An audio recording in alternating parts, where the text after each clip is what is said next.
প্রথম প্রশ্ন, হার্ডওয়্যার ও সফটওয়্যারের তিনটি পার্থক্য লেখো। হার্ডওয়্যার ও সফটওয়্যারের তিনটি পার্থক্য।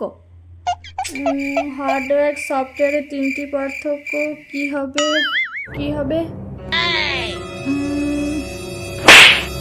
আচ্ছা, হার্ডওয়্যার হার্ড হয়, সফটওয়্যার সফট হয়।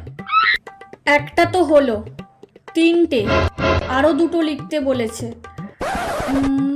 হার্ডওয়্যার হার্ড মানে শক্ত, হার্ডওয়্যার অনেক শক্ত। সফটওয়্যারের সফট মানে নরম, সফটওয়্যার অনেক নরম। দুটো হলো, হার্ডওয়্যার শক্ত, সফটওয়্যার শক্ত নয়। তিনটে হয়ে গেছে, যাই হোক।